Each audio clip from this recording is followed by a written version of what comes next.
Assalamualaikum warahmatullahi wabarakatuh. Pada video kali ini saya akan membahas tentang menguraikan dan menyusun bauran pemasaran jasa pendidikan, yang mana tentang pembahasan ini, bauran pemasaran jasa pendidikan ini sangat penting karena memang pemasaran ini bukan hanya milik perusahaan komersial ya, tetapi juga sangat relevan untuk lembaga pendidikan, baik sekolah, perguruan tinggi, maupun lembaga kursus.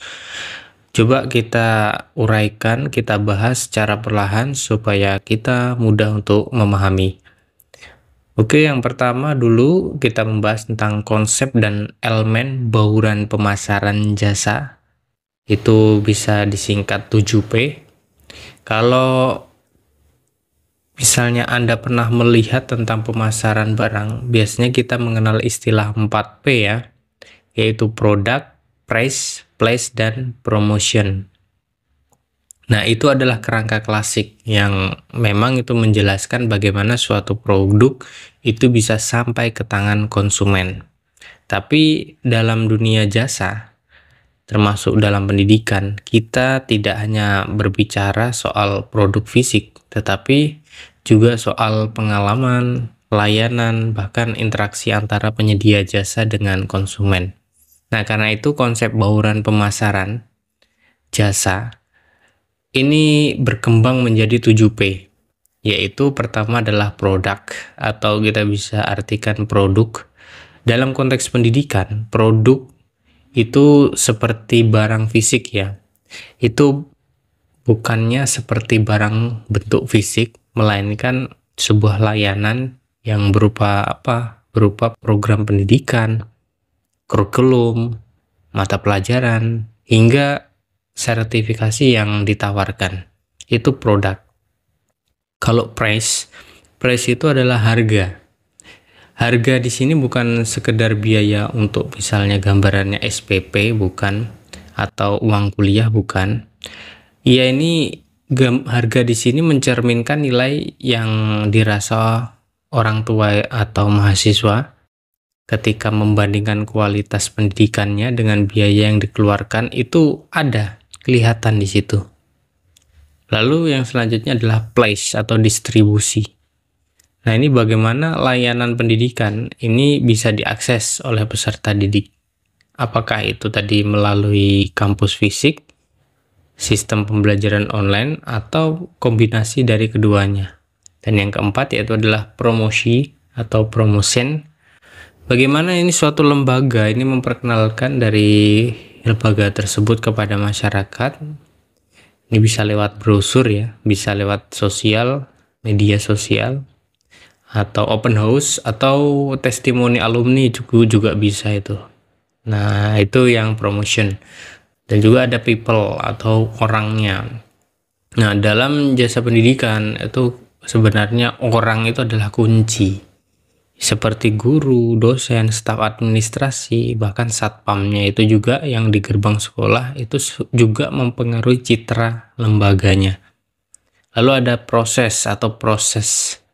Nah, proses ini adalah bagaimana layanan pendidikan ini yang diberikan. Mulai dari apa? Mulai dari penerimaan siswanya, sistem belajarnya, penilaiannya, sampai dan nanti melayani alumninya. Lalu ada physical advance, yang mana itu bisa kita artikan adalah bukti fisik. Nah, kan walaupun jasa itu memang abstrak, lembaga pendidikan ini tetap bisa menunjukkan bukti fisik. Misalnya gedung sekolahan, fasilitas laboratorium, ruang kelas yang harus nyaman, atau bahkan sertifikat kelulusannya itu juga.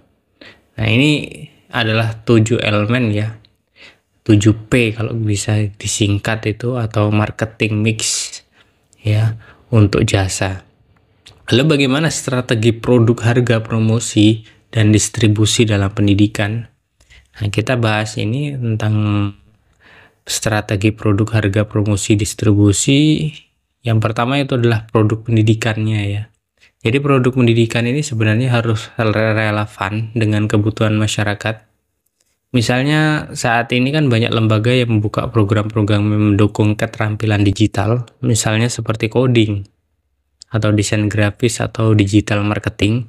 Nah, di tingkat sekolahan perguruan tinggi, produk ini bisa berupa kurikulum yang terintegrasi dengan nilai-nilai Islami, atau bilingual program, atau program yang berbasis project ya.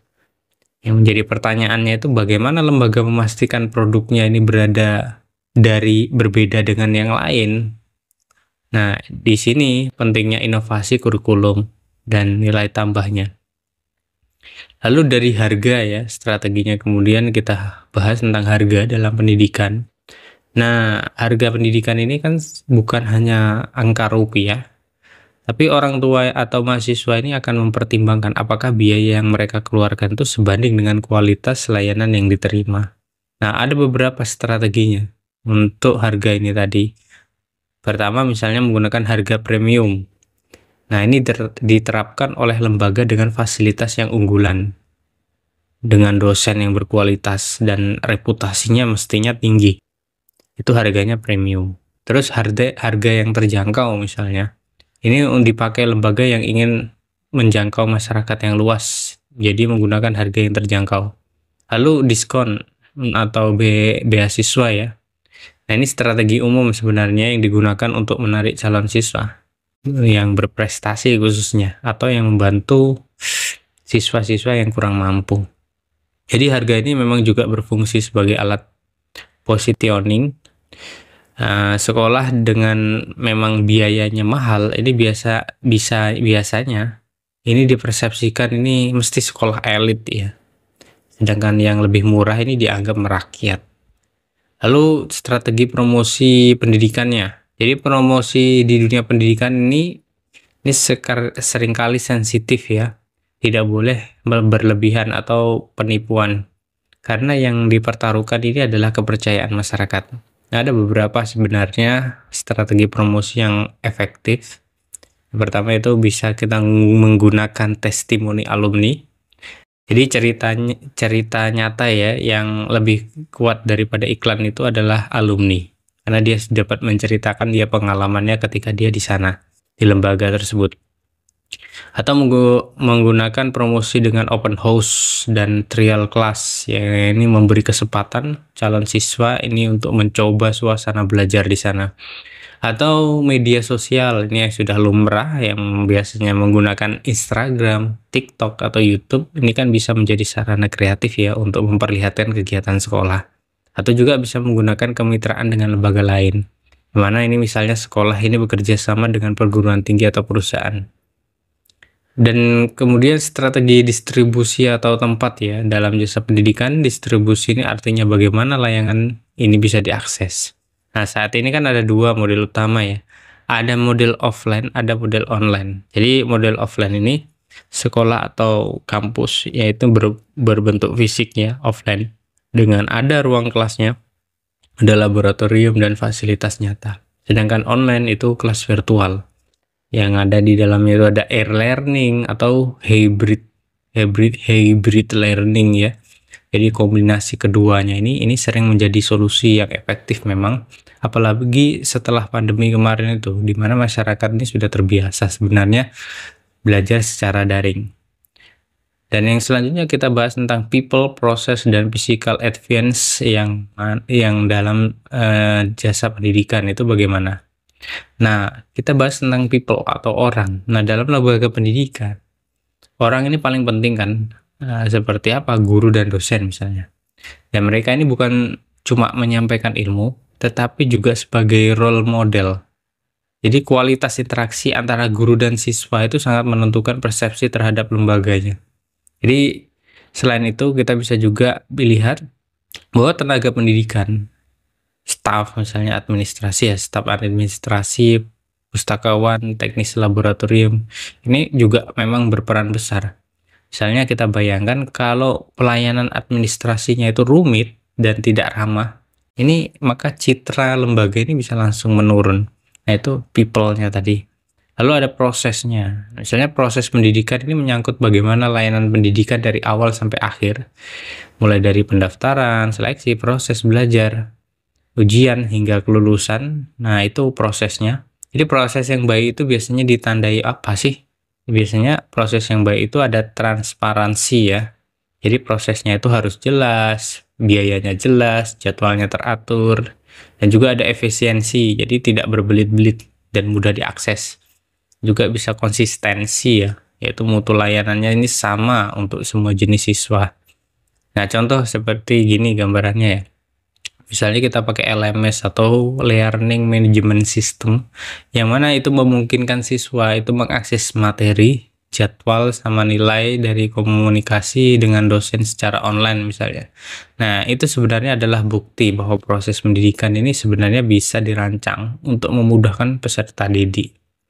Lalu ada physical evidence atau bukti fisik, yang mana walaupun jasa itu sebenarnya tidak berwujud, tapi calon siswa ini tetap ingin bisa membuktikan bukti nyata gitu. Karena apa? Itu adalah lembaga pendidikan yang perlu memperhatikan fasilitas fisik seperti apa? Seperti gedung, ruang kelas, laboratorium, bahkan suasana kampus.